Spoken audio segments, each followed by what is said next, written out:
Shiba kalungi mwina masawo nga bamutwala Tamale Mirundi Jr atabuse embiina masawo Godfather y'omu ku bali mu lukwe lw'okutta Sammy wa Mighty Family bannange byonna mbiina masawo Pretty Nicole talubuzeemu Joey wa Sefuko naye mwina masawo Daddy Andrew ye kikabuka mugamba mutya mwasuze mutya kansubire muli bulungi bamenye enkola yaffe basa video mugimpereka like yana bwe nensaba go yenna atalaba kusunyiga mu ka notification bell nti mukwano kanyigemu oleme kusubanga buli kimu kyonna kyemba nteekayo wano ku Suvi News sigenda Krisa banange boba ex bali bulala ennaku zino anti bazzeemu g'omukwano gubayisa mukamu nga woolabaawo Daddy Andre ne Nina Rose munanga amawulire ennaku zino gabadde gayita mu nkuubo nga kigamba mbu Nina Rose yeetega Eddie Kenzo naye bye biteeyo ddala kyo si bituufu okusinziira ku kyendaba ekigenda mu maaso wano bo ex ne ex omukwano ennaku zino gwazzeemu ate gwo gwa kika kya waggulu nnyo nnyo kugamba gusinga ne guli ogwasooka bannange ate yo nga nkugyeyo ye mwana mulenzi wuhuhu aliya ne sikini ye munnange ali bulala mu maaso ali bulala nga w'omulaba wo bannange kye yakoze Rain mukama kyo enkoko ekikola bwana munnange Miki yakanye kwegayirira munnange omusajja muleke naye nga ye wuhuhu aliwulira bannange ate we tuli ku sayidi ezeyo ye Pretty Nicole avuddeyo ne yeewozaako ku nsonga z'akatambi kasooke mubateereko mu maaso wano ate tweyongereyo mu maaso n'amawulire gaffe. Hello, my mommy Rosette. What's your cherry, mommy? Nadin's baby, I'm watching you connect video. What's your cherry, mommy? Hope you're doing fine. But now, I can't wait to see you in August. Kulinze mu August. Wache manyira tudayo fenna. Kati byebongera bebamanyi ebyo byabwe ne banteekako otubiina twabwe dino yenzetto ne banteekako kifeesi kyabwe amamami ebyo bye boogera nga balowooza basobola otwawula byabwe bibaddire era nze nkulinze balumu emitwe oba balumu ffe tuli fembi sikwesibaako ate tonneesi byebyo nno munnange yebadde ebigambo bya Pretty Nicole naye ng'avuddeyo okwewuzawuza kate katambi akabadde katambula kibadde kigambibwa mbu akatambi kaki kake ak'obuseegu bannange ate awo otuusa ate yo nga nkugyeyo bo munnange abaana b'ennaku zino bo tebakyewumuzaako era nga munnaye bagambye Dashiba kalungi buddala kituufu muwoomya yakolamu wansi awo era munnange ye newateefa sanswera ebibala byo kwebiri ebyaddala ne bannange abaana b'ennaku zino bo tebakyatana vice president w'abayimbi bannange ate awo otuuse mu sayidi ezeeyo nawe osobola okumentinga mu comment section ddala kituufu kye bagambye muwoomya kiriya oba munnange bali ku byawa nti abaana b'ennaku zino bannange olemu ate yo nga nkugyeyo bannaye maaso nina akatambi kakabya amaziga kakwasa ennaku wakoona omwana omutojjo we eyeeyonoona bintu by'ekisulo ya ex wa Sefuko kambatereko kana akatambi nammwe mukalabe yenna atamidde bannange wegamba byo bikabiza ddala amaziga naye tujjukira nti embuto zizaala ate amabeere gakola kine gayonsa bannange simanyi nakumanya Baby, get some water. Baby, get some water. Get some water. Can you get some water, baby? Listen this. Baby, can you get? Okay, get some water first. You have to listen about me. You okay, listen. I'm listening. Okay, I'm listening. I appreciate you love me so much.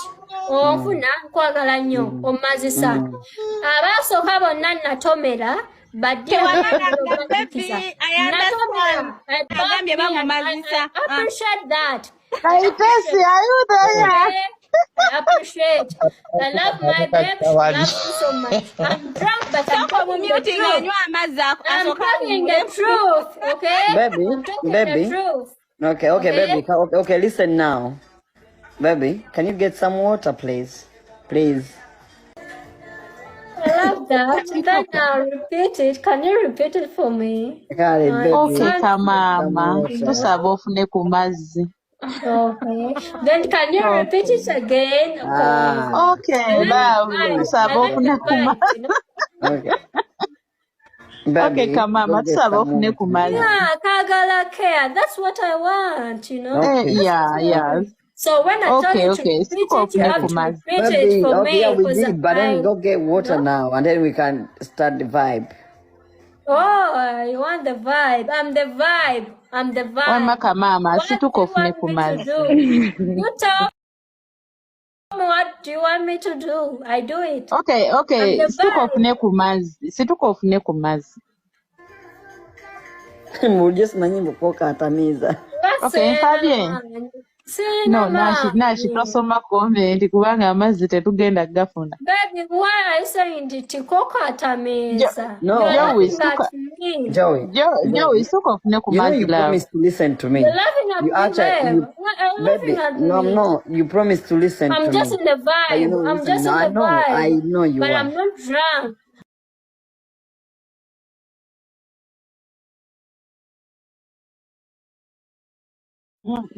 Situkofune kumazi kama. Bagambi amata gasobola. Gali better. Afuna amazzi. Sikonywe So you kumazi. want me to drink milk? Tonya mata temumugamba kunywa mata namwe mpozi mwagala basesema. Ajja kusesema. Okay, Situkofune get water, kumazi. baby. Get water, mama. Okay. I don't want Kirungi water, no babe. bose. I don't want No, water. but you know, No. water is life, though. You need the water. Yeah, I know water is left, but I don't want water. Joe negayiriza nnyo nkwegayiridde Nange. sikoofuna amazzi. N'omuntu empulira gunnuma n'ennyindo. Ate nkimanyi twagala mutono Ratimba lume nyindo no mutwe. Am I disturbing you? No, you're not. Am I disturbing you? Tell me, am I disturbing you? Awo munnange wetutuuse ate kusayiriza mwana muwala Joyce munnange Uganda olwavayo newe teeka negamba nti okusanga omuntu ali ebisiyaga bagenda muwa ekibonerezo munnaye omwana yasalawo n'avira ddala mu Uganda era ssaawa zino abeereyo sayiriza eyo Kenya bannange ate bye Godfather bibya nti munnange abaana baazudde dda obutambi bo tolina ky'obagamba wali mu bitiibwa nga kigambibwa mbu Godfather y'omu mubali mulukwe oba y'omu mubali mu kintu kya Sammy ekyokuviirako okulwala kambatereko ka vidiyo nammwe ate mwerabireko. Wama soko oveko oyo kasasiro wa mefu gambo INRA soko owulire sitole ya kino ekitundutundu kya bbi kye bayita Godfather ekyalinnya gye gava kijja giwulira. Na Uganda tolaba nti obadde olaba vidiyo zange nyambe eno togiyitako ate gumiikiriza ogimaleyo egenda kunyumira egenda kuwa n'ekyokuyiga. Teri ku bya politics leero bye mwayita politics oba bye muyita ebyobufuzi nedda eno eri ku bulamu bwa bulijjo ng'erimu maama wange anzaalira ddala erimu na kino kyolaba ekitundutundu kya bbi kye muyita Godfather. Eno emboozi gye ngenda okunyumiza ku mwami ono bya ddala abasinga mwabiraba. Tundu kya bbi kino wulira. Ngenda kusiranya abantu bano mu lujjudde enseera bireka abantu basatu. Sammy Okanya, Lumbuye Fred ne Patricia Sewungu ettaala bagibweko mufune ekizikiza. Ekitangala kibagibweko mudde mu kizikiza. Sammy Okanya mwanvuma bingi nnyo ne munkonjera bingi nnyo ne mumpayiriza bingi nnyo nga mugamba nayogera ku Bobi Wine. Nasose bawangulira ku ttaka kati mbatwala mu bbanga wansimba wanguliddeyo. Sammy Okanya obulamu bwo bwonna ojja kutuuka okufa nga tolina yadde ejjiiko mu bulamu esenenva oba esena sukaali. Mu bulamu bwo tolibeerako na kikyo. Mu bulamu bwo buli woova tojja kuddawo. Buli kifo ky'oligendamu tolirabayo mukisa. Ensajja kuzingazinga ekwetooloole ekuzingeko ekufunyire mu kibatu oterebwa mu kkomera ery'obulamu ng'oli ku nsi n'osibwa mu kkomera ensi n'ekusiba toliddamu kulaba kitangaala ye wayiti oyo gw'olaba emabega kikugibweko obeere mu nzikiza ye black oli gw'olaba ku mukono gwange ogwa ddyo. byebyo nga namuwama we mbyewuliddeko buzibu bwonna bwa politics munnange Sammy kwegamba ye yavuma bulala Godfather era abaana batandise okugasala mu nkuubo nga kigambibwa mbu munnange okulwala kwa Sammy wa Mighty Family Godfather abiinamu omukono kuba munnange kino kyaddirira Godfather okukomba kw'erima n'agamba Sammy munnange ovumyezi naye nkusuubiza tuliddamu kuvuma muki muntu mulala jagaana abantu bonna abadde balina essuubi ery'okuvuma bakulabire ku bannange simanyi nakumanya naye nga buzibu bwa Bobi Wine ate ye Tamale Mirundi Jr mweyina ate nga kyakola Sammy kyo kikabuka bannange akyetaagisa nga nammwe ate mumwerabiddeko wano mu ka video bannange simanyi nakumanya oba omukazi baakwana kw'omu oba baakola batya bannaye kambateereko ka video ate nammwe musobole okuba nga mubyerabirako kati mbu bebe kulu mbwakwagala nnyo. Of course the bebe kulu naye akozesa situation yo kufuniramu mileage kubanga yalabye Nuupu teyina kyekoze.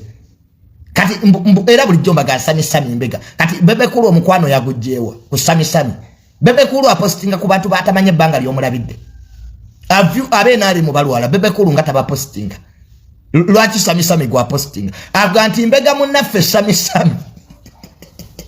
Mudwaliro joli bebe kulu bakabwe yabumalirizaga nti we wabaawo kye mwetaaga mu ngambe nga bebe kulu omukwano yagujjawa oba bebe kulu amaze okutegeera nti Sammy kwava mu ddwaliro kyagenda okukola Bob Wine mbabuulira ebigambo bino Sammy ayinza okuva Katani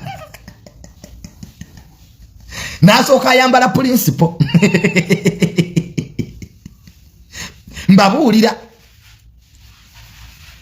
Sammy ekimubonyabonya butaba na ludda tobera nga matako mbiri akuna mu sitoni obubina bwe butayina ludda buli eno neno ne bebe kulu obubaka bwe yatadde ku Twitter nange bwantisiza ngaye bebe kulu ekisaya kitandise ddi nga wanabe naale mu balwala ba mobilize abenaale mu ninayo sebo basatu bemanyi balwadde abanonyeza president yakalulu emitiana they are sick anko bebe ngata ba postinga era postinga Sammy abantu abamu bambega nzole abuli kyenabagamba kijja tuukirira nabalabula dda ku muvubuko oyo Sammy nembagamba ekalangala Sammy tebamukwata Sammy bw'owona bw'oti ddayo okole obunize ku binnyo byo naye obadde watutama abantu ne bafa n'osanyuka so anko bebe kulu Sammy muleka asasulire ebibi bye tukwegayiridde yasekanga abantu balwadde omugenzi isimalu yafa Sammy yaseka nagamba bamuse ababadde bamukozesa kakati naawe abakozesa naawe bakuvuddemu Sammy obadde omanyi nti NUP bakwanobo Sammy kati kiyige bakulaze obukyayi NUP ekulaze nti tekumanyi tekwagala obeesibako bwesibi futu sojo omulamba n'olwala emyezi ebiri wadde lubongo yokuteekayo ka tweet NUP inabo bakatano mu mwenda nde watabayo na postinga Sammy nekana kabobi yanga nekatamwogerako. This is a real rejection. NUP kye mwakoze kibi nnyo temulaganga bantu bukyayibwe mutu Sammy buli jasinika ebinnyo this era ekinjigiriza bayizawe teweesibanga ku bantu Sammy NUP tekwagala nakugamba abantu bebulaya ku setze ne watabawa daleeta obutunda nga nawe ovayo gamba mbumbu sibanyanze Sammy ndi ati bulijjo bwogamba nga Bob Wine bwakumanyi